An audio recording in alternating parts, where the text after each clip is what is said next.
अच्छा भाई, टॉपिक का नाम है न्यूक्लियस, जो कि बहुत आसान और सिंपल सा टॉपिक है। बेसिकली न्यूक्लियस का वर्ड कैरियन से निकला है, जिसको कहते हैं सेंट्रल कमांडर। ये जो न्यूक्लियस है double membrane bounded cell organelle है, यूकैरियोटिक सेल का। सेल्फ रेप्लिकेटिंग ऑर्गेनली है, अपनी तादाद खुद ब खुद ज़्यादा कर सकते हैं, क्योंकि एक न्यूक्लियस जब डिवाइड होता है तो दो न्यूक्लियस बनते हैं, और इस प्रोसेस को नाम देते हैं कैरियोकाइनेसिस का। ये सबसे पहले न्यूक्लियस को डिस्कवर करने वाला रॉबर्ट ब्राउन था 1831 को। ऑर्चिड सेल से सबसे पहले इसने डिस्कवर किया, और इसने कहा है कि कंट्रोलर है, हार्ट भी कह सकते हैं इसको, ब्रेन ऑफ द सेल भी कह सकते हैं। नंबर ऑफ न्यूक्लियस की बात की जाए तो कुछ सेल के पास एक न्यूक्लियस होता है, मोनोन्यूक्लियड कहलाता है वो सेल, जैसे कि स्मूथ मसल सेल हो गया।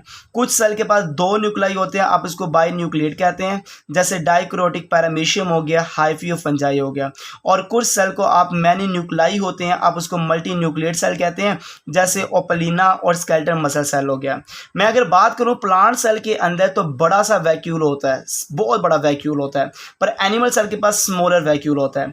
बड़ा वैक्यूल होने की वजह से जो प्लांट सेल का न्यूक्लियस है वो अगर देखा जाए वो पेरिफेरल होता है और वैक्यूल सेंटर पे होता है, और एनिमल सेल के पास वैक्यूल छोटा होने की वजह से न्यूक्लियस सेंटर पर होता है और वैक्यूल पेरिफेरल मौजूद होता है।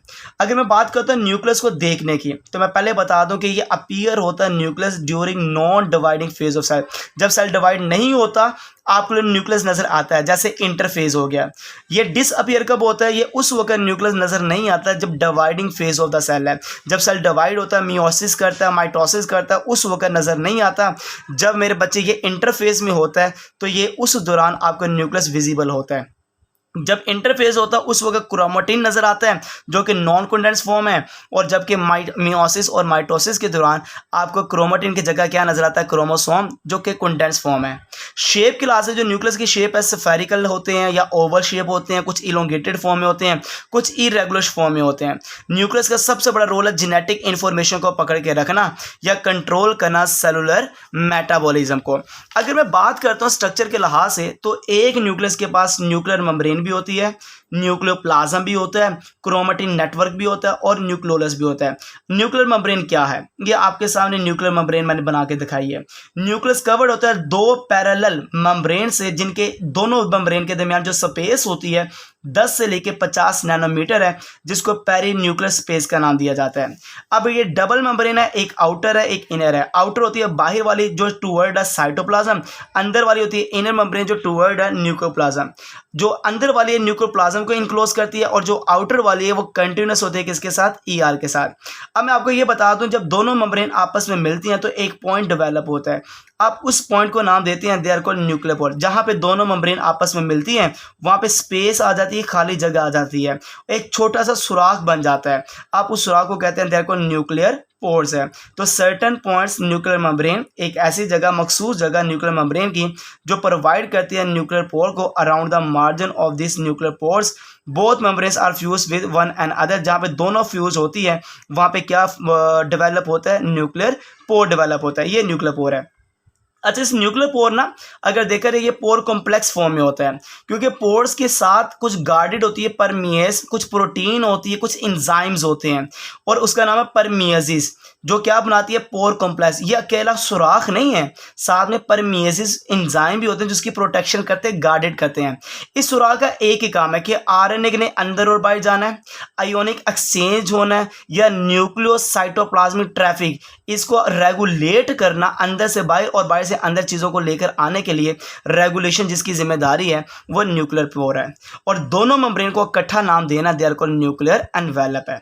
अब मैं बात करूं तो इस अंदर की खाली जगह कहते हैं न्यूक्लियोप्लाज्म। जो ग्राउंड सब्सटेंस है किसका? न्यूक्लियस का, दे आर कॉल्ड न्यूक्लियोप्लाज्म है। आप इसको कैरियोप्लाज्म भी कह सकते हैं, या आप इसको न्यूक्लियर मैट्रिक्स का नाम भी दे सकते हैं।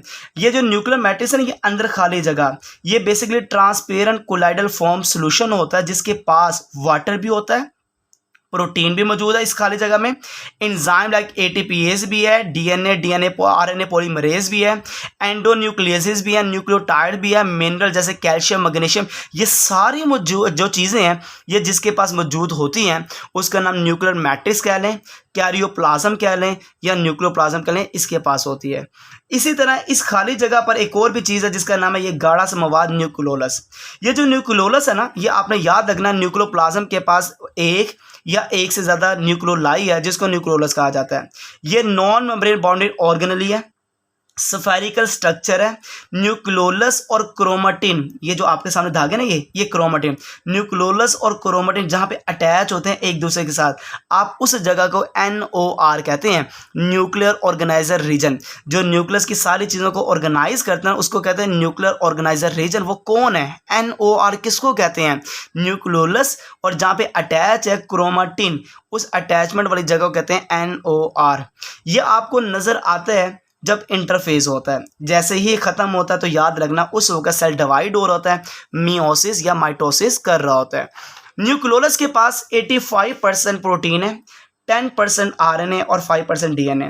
ये जो न्यूक्लियोलस है इसको फैक्ट्री ऑफ राइबोसोम कहते हैं। ये राइबोसोम को बनाने की जिम्मेदारी इसकी है। ये जितने भी सब यूनिट होते हैं राइबोसोम के, ये बनाता है, फॉर्म करता है। कौन बनाता है? न्यूक्लियोलस। बनाने के बाद न्यूक्लियस के पास भेजेगा और न्यूक्लियस से जाएंगे साइटोप्लाज्म के पास। कहाँ से गुजर के? न्यूक्लियर पोर से गुजर के। अब आखिरी चीज आ गई न्यूक्लियस की, जिसका नाम है क्रोमेटिन नेट। अब क्रोमेटिन नेटवर्क क्या है? बेसिकली नेटवर्क है न्यूक्लियोप्रोटीन फाइबर्स का, जो आपको नजर आता है न्यूक्लियोप्लाज्म के अंदर। और क्रोमेटिन नेटवर्क का काम है कंटेन करके रखना जेनेटिक इन्फॉर्मेशन को। क्रोमेटिन नेटवर्क जब नॉन कंडेंस होता है तो क्रोमेटिन कहा जाता है, और जब ये कंडेंस हो जाता है तो आपको जिस तरह नजर आता है देयर कॉल्ड क्रोमोसोम्स है। कंपोजिशन के लिहाज से लार्जली प्रोटीन होती है, और इसके बाद DNA होते हैं और लिटिल अमाउंट ऑफ RNA है। ये जो प्रोटीन है दो तरह की, हिस्टोन प्रोटीन बेसिक है, और नॉन हिस्टोन जो प्रोटीन होगी वो एसिडिक होगी। तो तीन चीज़ों से मिलकर बनता है, एक लार्जली प्रोटीन, DNA और लिटिल अमाउंट ऑफ RNA। इन तीनों को मिलाओ तो क्या बनता है? क्रोमेटिन बनता है, जो मैं आपके सामने बता रहा हूँ कि क्रोमेटिन नॉन कंडेंस के वक्त, और जब कंडेंस होगा तो आप इसको क्या कहेंगे? देयर कॉल्ड क्रोमोसोम है। ये देखो क्रोमोसोम, क्रोमा का लफ्ज़ होता है कलर, और सोमा कहते हैं बॉडी को। तो ऐसा स्ट्रक्चर जो कलरफुल बॉडी है देयर कॉल्ड क्रोमोसोम है। हाईली कंडेंस फॉर्म जो क्रोमेटिन है देयर कॉल्ड क्रोमोसोम है। जो विजिबल होता है डिवाइडिंग फेज में वो है क्रोमोसोम है। Darkly stained with basic dye chromosome है, जो बेसिक डाई से क्या होता है? स्टेन्ड होता है। अगर आपने इसको स्टडी करना तो जिस फेज में करेंगे बेहतरीन स्टडी होती है, उसका नाम मेटाफेज है। उस दौरान साइज ऑफ क्रोमोसोम काफ़ी कम हो चुका होता है, तो मेटाफेज बेहतरीन एक आप कह लें कि फेज है जहाँ पे आप स्टडी कर सकते हैं किसको? क्रोमोसोम को। ये आपके सामने क्रोमोसोम है, इसकी दो बाजुएं हैं, इसको सिस्टर क्रोमेटिड कहते हैं, जो identical cylinder structure of chromosome है। ये जो आपके सामने जो ये सेंटर वाला पॉइंट है, इसको सेंट्रोमेर कहते हैं, जहाँ पे दोनों क्रोमेटिड आपस में अटैच होती हैं, दोनों बाजू जुड़ती हैं। सेंट्रोमेर मतलब ऐसा पॉइंट जहाँ पे both chromatids are attach together, they are called centromere है। इसके बाद ये प्रोटीन मौजूद है, दे आर कॉल्ड काइनेटोकोर। ये डिस्क ऑफ प्रोटीन है जो अटैच होती है स्पिंडल फाइबर के साथ ड्यूरिंग सेल डिवीजन। ये आपके पास जो डिस्क लाइक प्रोटीन है देयर को काइनेटोकोर है। क्रोमोसोम के साथ अगर देखा जाए कवर्ड होते हैं एक प्रोटीनेशियस स्ट्रक्चर से, और उस प्रोटीनेशियस स्ट्रक्चर का नाम क्या है? पेलिकल, जिससे ये अपने आप को कवर्ड करता है। उस कवर वाली लेयर का नाम क्या है? देयर को पेलिकल है। और सबसे आखिरी बात, क्रोमोसोम का रोल क्या है? क्रोमोसोम के पास जीन्स होते हैं या जेनेटिक हेरिडिटी इंफॉर्मेशन होती है, जो ट्रांसफ़र करता है पेरेंट्स से ऑफस्प्रिंग, माँ बाप से बच्चों तक जितनी भी इंफॉर्मेशन जाती है, जीन्स की शक्ल में जाए, किसी भी शक्ल में जाए, वो लेकर भेजता कौन है? उसको नाम देते हैं क्रोमोसोम। ये बहुत आसान सा टॉपिक था जिसका नाम क्या है? न्यूक्लियस है।